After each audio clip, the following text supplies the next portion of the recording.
Hello and welcome to another episode of the WWE Pay-Per-View Review Show with your host, as always, me, the Lunatic Ginge, and I'm back from another small hiatus.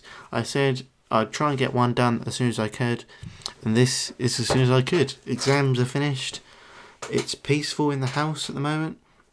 It's all good. Let you know a bit of a secret. I actually watched this show, No Way Out 2002 is what we're doing.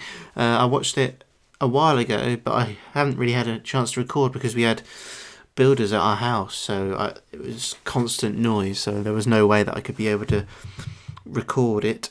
So now I've got a nice peace and quiet, plenty of time to record. I'm happy, peaceful. I watched No Way Out 2002. It was alright. We'll get into that in a minute.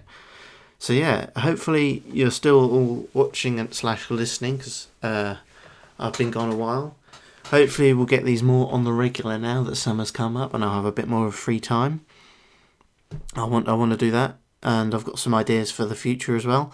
But yeah, with the here and now, let's get into WWF still for the moment. No Way Out 2002, which is initialized as NWO. Coincidence? There's no promo package to the start of this one, which is a bit weird. I don't remember another pay-per-view that doesn't have a beginning promo package. This one, it just starts and we're in the arena. And then I realise why when the NWO theme hits. NWO for life. Yeah.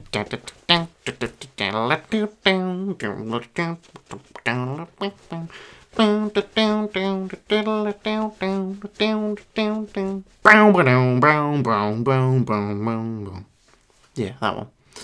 And a massive pop. And 3 old guys show up.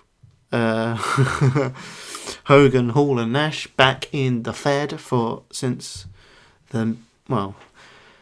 this is Hogan's return since 1992 and Hall and Nash's since 1996. So yeah, it's crazy that they're back in the Fed. Most people thought that wouldn't happen ever again, but here they are. They get in the ring and Nash starts off the promo by saying they have a lot of heat with the boys. Okay, cool. Using insider terms already, are we, NWO? They then play the sympathy card. He says, saying they just want to be loved again. Hall gets on the mic and says the NWO are just marks, another insider term. Then Hogan gets on the mic and he gets an even bigger pop than both of them put together because of previous history with the Fed. He says the NWO won't let Vince down. Okay then. Yeah, I totally believe that. And they end this weird promo with Hulk saying, God bless America. A very strange promo that they made the NWO do here. It starts off on a bit of a bad foot because you know they're going to be heel. We've seen WCW. Well, maybe not a lot of it, but we've seen the good parts of WCW. We know the NWO are heels. You're not going to have the NWO be nice and face. So what's the point in trying to fool everyone by going, oh no, we are nice guys, and then turn? Well, guess what? Turn later on. And it wasn't a shock. But anyway, we get into JR and Jerry the King Lawler on commentary. We in Milwaukee tonight. 15,235 people. And then here comes Scotty 2 Hotty for our first match of the night. Yeah, and he's with Albert. Ugh. It looks so awkward. This is do you remember back in Royal Rumble 2002? In the Royal Rumble match, Albert came out to Scotty 2 Hotty's music. I wondered if it was a mistake or if they were a tag team. Guess they're a tag team. This is announced as a tag team turmoil match for number 1 contendership of the tag titles, and they get a match at WrestleMania. This is hilarious. Albert is known as the Hip Hop Hippo. I wonder who had to come up with that. Applause to them. Well done. They're starting off against Christian and Lance Storm. Christian's survived well on his own there, I see. Already back in a tag team. since breaking up with Edge. I think they break up end of 2001, I think. Towards the end of 2001. We start off with Scotty 2 Hotty and Lance Storm in the ring. Good chain wrestling between the two. People don't know this about Scotty 2 Hotty, how good a wrestler he actually is. They just remember, Worm and Too Cool. But he was actually a super good wrestler. Maybe, I think, underrated. And obviously Lance Storm is very, very, very good in the ring as well. Later on in the match, we get a Cesaro swing by Albert. And then a worm, or almost a worm, but it's stopped by Lance Storm. We get an Unprettier and by Christian, and Storm and Christian win the first match of this tag team turmoil match. Out next are the Hardys to a big pop after their heelish antics at the Royal Rumble with The Undertaker, if you remember that. If you don't, go back and watch Royal Rumble 2002 video. Plug. Lita chants almost straight away because she's out there as well. Shows how over she is as well. Hot tag to Jeff, and we get an awesome pending move by Jeff that I haven't seen before. It was pretty cool, but it only gets a 2 count. We get a twist of fate into a swanton, and Hardys win. Yeah, they get this tag team turmoil. It's not great. You always get these really quick matches that you're not able to tell a story in, really. I prefer just have a normal tag match with Hardys and whoever you want to win, or 2 great teams, because you've got good teams in here, but they're interspersed with teams that aren't very experienced with each other, or shit teams. They win, and here come the damn Dudleys with that damn Stacy Keibler, who's damn hot. Damn! Dudleys versus Hardys, and this isn't the final team. Starts to get me a bit worried. The Dudleys isolate Jeff because they're heels, obviously. Big Boy Senton is missed by Bubba Ray Dudley. Stacy then gets involved, and so does Lita, obviously. We get the inevitable Lita spear to Stacy. An awesome Lita Conrana to Bubba Ray Dudley. Matt rolls up Devon for the 3. Yeah, that was pretty much it. Again, another quick match, and the Dudleys are gone. But the Dudleys hit a 3D to Jeff on the outside. Looked really nasty. And then this music hits. You look so good to me. I think that's the words. It's Billy and Chuck. Yeah, everyone's favourite tag team. Billy gets in the ring. Famouser, 1, 2, 3. Yes, it was that quickly. Bye-bye Hardys. So the Dudleys and the Hardys have both been eliminated from this tag team turmoil match. Ugh. That was quick. And here come the final team, the APA. I think I've done their... Have I done their... I think I've done their theme in the 2012 series for some reason. I think maybe because it was on the 1000th episode of Raw, the APA reunited. I think that's why I did that. I'm not going to do it again because I think it hurt people's ears. The APA dominate. We get a nasty spinebuster by Farouk. And then, fucking Christ, what a clothesline from hell by Bradshaw. This is one of the best ones, honestly. The fucking thud of, I think it was Billy Gunn's. Yeah, fucking hell, it was really nasty. 1, 2, 3, APA are going to WrestleMania. Weird. You've got younger teams, you've got more over teams, but yet you go with the APA. Okay. Bit of a difference to last year's tag team title match, which was TLC 2 in WrestleMania 17. But hey ho, whatever you want. Backstage, we got an interview with Ric Flair, about the MWO. He ain't buying it. Taker interrupts, says he's keeping an eye on Flair. Okay, I'm not sure for why, but we'll see that later on, I guess. Next match, it's Gold Dust. We get a replay of Raw where he attacks RVD, which is his opponent tonight. And yeah, I saw that Raw because I'm doing something different with this series, that I'm going to try and watch all of the Raws in between the pay-per-views, but instead of doing a video on it that you have to listen to, because that would be way too many videos for me to do and for you to listen to, instead I'm going to be live tweeting those Raws as if they're like, people live tweet current Raws, but I'm going to live tweet I live tweet these old Raws. I did the one before, because they've recently added some, but before they added some more Raws, they only had the Raw before No Way Out, which I watched, which has got this bit on, so that's on there, and I've actually seen the Raw after No Way Out as well. So those are two ones that have been live tweeted. You can go check them out on my Twitter, twitter.com/The Lunatic Ginge. I'm pretty sure that's right. So yeah, if you want to go see what's happening, and then when the next come on, just make sure you stick to my Twitter. You can watch along with me if you want. I'll tell you when I start them, and then I'll live tweet along. They're only 2 hours. Well, they're less than 2 hours because you take out the adverts. But yeah, they're pretty easy to just sit through and live tweet every so often. Anyway, back to this match, and here comes RVD. I love him. One of my favourites at this time period. When I was a kid, he was one of my definite favourites. We get a sneak attack by Goldie. Then we get some awesome moves by Royal Van Dam. His typical awesome jumpy kicky moves. I'm not sure how to describe them. Goldust then looks to leave, but then doesn't. We get an awesome spinning leg drop thing by RVD. Then later on in the match, we get Goldust in control, which is very boring because it's just rest holds pretty much. Sorry, Goldust. I know you're a legend, but it was a bit boring. Then we get an RVD comeback and Rolling Thunder. I love that move because it looks like he's going to hit his head every single time, but yet he never does. He goes for the frog splash, but it misses. Then we get a sick DDT by Goldust, which only gets a 2 count.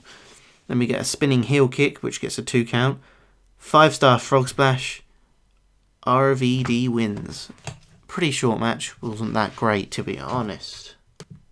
We now cut to Stone Cold Steve Austin walking down a hallway. He runs into the NWO. They brought him some beer. How nice. How sweet. Too sweet, maybe. But he throws it on the ground. How rude. Oh, that nasty Steve Austin. Just hurting those nice guys in the NWO's feelings. Now we get a tag team title match. Yes, another tag match. This is TNT, Booker T and Test versus Taz and Spike, who are somehow still tag team champions. Booker T and Test are challenging from the belts. I'm not sure why. Spike, at the beginning of the match, does some little moves, in quotation marks, if you know what I mean by that. Like David versus Goliath stuff. TNT then cut off Spike from Taz. Test comes in, and even though there wasn't a tag, but the ref allows it, okay. Spike then goes for the Dudley Dog, but gets thrown to the outside. Scissor kick, and then a spinneroonie, which is stupid in my opinion when Booker is a heel, because you're getting the crowd to cheer you even though you're a heel when you're doing a stupid dance. Don't do the dance when you're a heel. It's obvious, isn't it? Stupid stuff from Booker T. Taz then breaks up the pin from that. We get a hot tag to Taz, and he clears house. A Dudley Dog to Test, which only gets a 2 count. Test rolls up Taz with his feet on the rope, but the ref spots it. Test is arguing with the ref, which leads to him getting stuck in the Taz mission, and Test taps out like a bitch.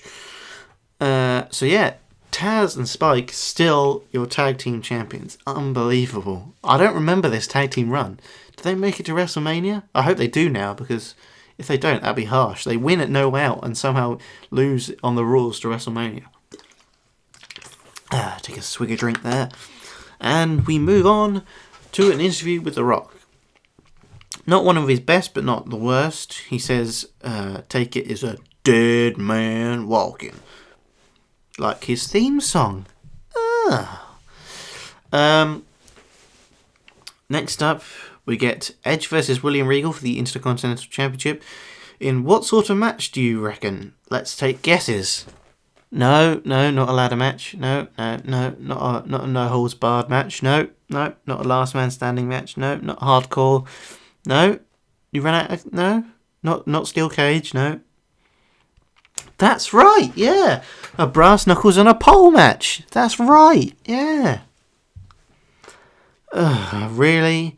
These two couldn't have a normal match or a no DQ match, so knucks are still legal, but no, we've got to have a pole. Yeah, on a pole. Yep, great. Brawl to the outside.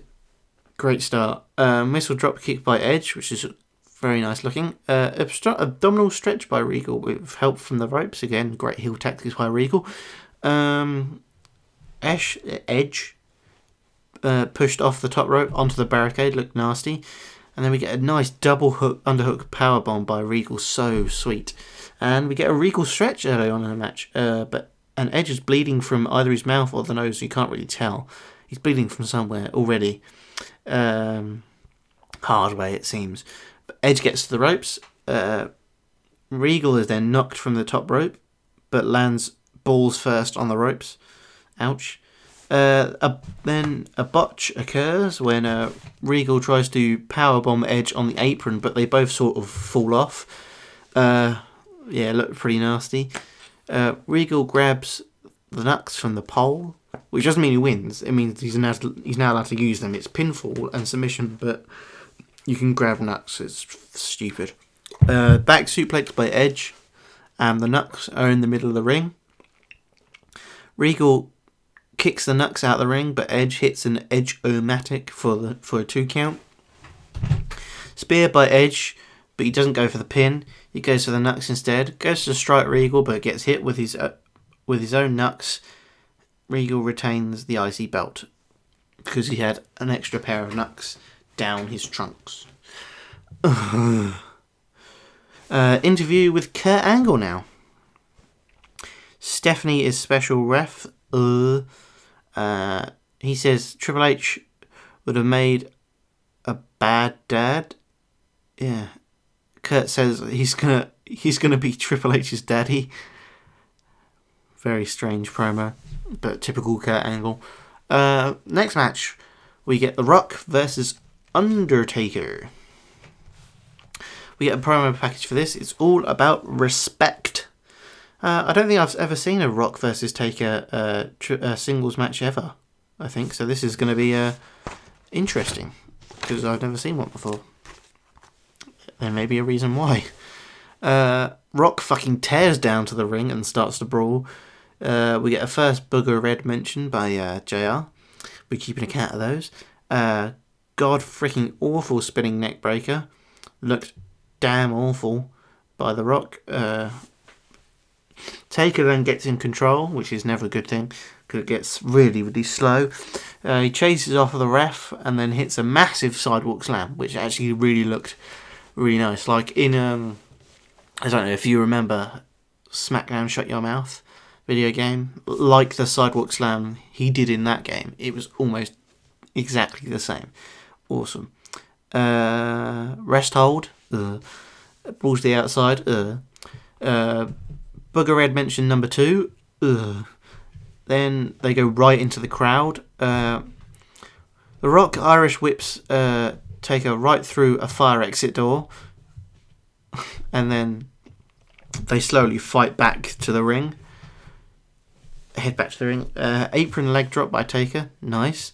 Rest hold again. Big jumping DDT by Taker. Very nice. Bear hug now. There's been virtually no offense from The Rock. This has been all Taker, and it's very slow and boring, intermitted with cool Taker moves, like the sidewalk slam and the DDT. It's very strange. They do it this way. Rock slowly gets a comeback, diving clothesline by The Rock, and a quick DDT. Then a spine buster. Looks for the people's elbow, but it's blocked by Taker with a choke slam, which gets a 2 count. Taker then sits on his bike for no reason. He gets out and sits on his bike, then pushes the ref into the steps, then gets a lead pipe out. Ric Flair comes out and gets battered for his try. He gets booted. Sorry, not battered. I can't read my own notes. Booted in the face for his own troubles. Spinebuster by The Rock. Sharpshooter by The Rock. Vince runs down and distracts the ref when Taker taps out or something. No, he doesn't tap out, I don't think. Rock then attacks Vince. Flair hits Taker with the lead pipe. And then we get a rock bottom. 1, 2, 3. Rock wins in a schmoz. Wasn't a great match. Can see why there's no. I can see why there's no memorable match between these two, because this wasn't memorable at all. Lucas said. Cut to WWF New York, and Mr. Perfect's there. Love that guy. Says New York is ugly, and he is perfect. And here is Triple H versus Kurt Angle, number 1 contenders match with Steph as special guest referee. I don't know like this Triple H Stephanie angle where she says she was pregnant. She even brought in an actor to play a doctor, and then Triple H found out and got very angry that she wasn't actually pregnant. But to be honest, Stephanie has played this angle very, very well. She announces that she's losing the Helmsley from her name and she's becoming Stephanie McMahon once again. Triple H's entrance is hype because it's kind of new at this time, so everybody's loving it. So yeah, it's not like boring like it is now. Like, oh, I've seen this 100 times. This is when it was new and fresh. Fast and slow counts to start when Kurt pins and when Triple H pins, respectively. We get a nice back suplex by Kurt. We get a take your shirt off chant towards Stephanie McMahon. You stay classy now, Milwaukee. Yeah, keep those chants coming. Kurt misses a clothesline and clobbers Stephanie instead. So she's already out, knocked out. Nasty chops by Kurt. And another ref replaces Steph. That was quick, but I guess it's for the best. Triple Germans by Kurt Angle. And then a belly-to-belly suplex by Kurt. And another 2 count. And then another one. And another 2 count. And then we get a sleeper by Kurt, which doesn't result in anything. We get a powerbomb by Triple H. And then a high running knee by The Game. Double A spinebuster for 2, and then a facebuster for 2. So all Triple H's signature moves in one go there. Angle then goes on the run and then attacks the ref. While there's no ref, Angle hits a low blow on Triple H, then an Angle slam. Steph then comes running back, but it's only a 2 count. And then he pins again, and then again, and all 2 counts. And now the straps come down for Kurt Angle. And he gets the ankle locked in. But it's reversed. And Kurt is pushed into Stephanie again. She's knocked out again. DDT by Triple H. A German by Kurt. Angle then gets a chair. But Triple H ducks. Pedigree. Tim White starts to count. 1, 2, but Steph jumps on Tim White. It was greatly timed. Triple H then goes for a pedigree on Steph, but Kurt hits him with a chair. Angle slam. 1, 2, 3. What? Wait a minute. Kurt wins? So Kurt's going to the main event of Mania? Right. Triple H stands in the ring alone. Then we cut to Kurt Angle getting his car in the parking lot. He gets in his car shouting, Angle! USA gold, baby! Very strange. We then cut to The Rock in the doctor's room when the NWO show up. Hulk takes a pic with The Rock, but then makes a comment about The Rock, which we can't really hear. Then Rock gets angry and tells them to stick that picture up their candy asses. Fair enough.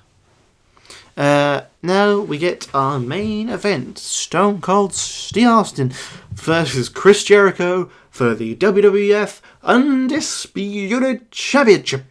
They're both in the middle of the ring. They both exchange middle fingers. Typical Stone Cold start. Jericho runs away, but Austin catches him. Stinging chops by Austin. Jericho's head gets bounced off every turnbuckle in one corner, like the top, middle, and bottom turnbuckle. He gets bounced off. Suplexes and more chops by Austin. We get a brawl to the outside and yet more chops. This match is very choppy, just warning you. Then we get chops by Jericho now. They fight up the ramp. Austin gives the ref the finger. And then more chops. It's weird how this match just turned into a chopping contest. We get a superplex by Austin. And then a second. And then a third. And then he pins for a 2 count. And he pins again. And he only gets 2 again. And then he goes back to chopping him. It's unbelievable. We get a low blow when the ref wasn't looking by Jericho, which means Y2J is now in control. He goes for the walls of Jericho, but it's blocked. And we get a stun gun by Steve Austin. Haven't seen him use that in a while. Jericho goes for a chair shot, but it's blocked. And then he goes for a lion salt, and it misses. We get a sleeper by Jericho, which has no effect. And the commentator shit on Jericho's sleeper, which is not a good thing to be doing if you're a commentator while you're shitting on people. Austin then goes for the walls of Jericho, but turns it into a slingshot. Then goes for the stunner, but it's reversed. But instead we get a spine buster by Austin. Later on in the match we get a Jericho Bulldog. And he goes for a lion salt, and then hits it again. And a 2 count. Austin goes for the Luthez press, but it's counted into the walls of Jericho. But Austin gets to the ropes. Y2J gets one of his 2 belts and hits the ref in the face. We get a spine buster on the belt for 2 count. Then we get another ref bump. Austin gets the walls of Jericho in. Jericho taps to his own move, but there's no ref. Instead we get a stunner. There's still no ref. But here come the NWO. They beat up Steve Austin. Jericho pins. 1, 2, 3. Jericho retain. Can't we have a match that doesn't end in a smoz or a ref bump? Really? The NWO come back, beat up Steve Austin some more. They spray paint his back. And that is how we end the show. And I'm going to say one word to describe this show. Disappointing. We had 3 major matches there. We had Rock Undertaker, we had Kurt Triple H, and we had Jericho Austin. And all of them disappointed. So it was difficult. It was actually a difficult choice for me to choose Match of the Night and MVP because of how poorly, well not poor, they were all right matches, but it was just the finishes were really weird, and they weren't as good as I thought they were going to be. But the match that was close to as good as it was, that I thought it was going to be, was Angle Triple H. Because they got rid of Steph for most of the match, and it became a proper wrestling match, which I liked. So yeah, those 2 got Match of the Night from me. MVP, I went with Chris Jericho, just because his heel antics were good, his selling was great, made Austin look amazing, and he's still champion. So yeah, they're my Match of the Night and MVP. Going back a bit, if you're wondering, Kurt Angle, yeah, what the hell's he doing? Is he going main event at WrestleMania now? Turns out he doesn't. On the next night on Raw, as you can check out on my Twitter, live tweeting this episode of Raw, the Raw after No Way Out. They have a rematch where it's just a normal ref. Stephanie's banned from ringside, and Triple H wins clean. Bada boom. Realest guy in the room. Going to WrestleMania once again. So I don't know what the point was of making Kurt win here. Maybe it's just to get over Kurt a bit. I'm not sure what Kurt does at WrestleMania. That'll be a bit of a surprise for me because I have no clue who he wrestles at WrestleMania. So yeah, that'll be a nice surprise for me. So there we go. If you enjoyed this episode of the PPV Review Show, make sure to leave a like on the video or give me some rep if you're seeing this on the forums, the BPC forums. at brandonplays.com/forums. If you're not already a member, what the hell are you doing? Go check it out. Become a member. It's free. I'm on there. Other people are on there. Go talk wrestling with them. It's awesome. So yeah, and if you haven't subscribed already, what the hell are you doing? Go subscribe. Go on. I'll wait for you. Go on. Click that subscribe. You done it? Thank you for doing it, if you did do it. If you have any thoughts or questions for me, if you have any thoughts, yeah, just leave a comment below, either on the video or on the forums. So yeah, if you really like this, I'll be doing the big one next, which is WrestleMania 18. I know some of the main matches. I don't know all of the card. I'll be watching some Raw first, so you can check out the Twitter, twitter.com/TheLunaticGinge. Go there. At The Lunatic Ginge is my handle. Go give me a follow. I don't just live tweet these 2002 Raws. I also live tweet the pay-per-views currently and the Raws currently sometimes, depending on how awake I am. So yeah, go check me out there. I do some good stuff, I think. So yeah, that's all from me. If you liked this video, then hopefully you'll join me for WrestleMania 18. If you didn't, fair enough. But anyway, I'll see you for WrestleMania. See you soon.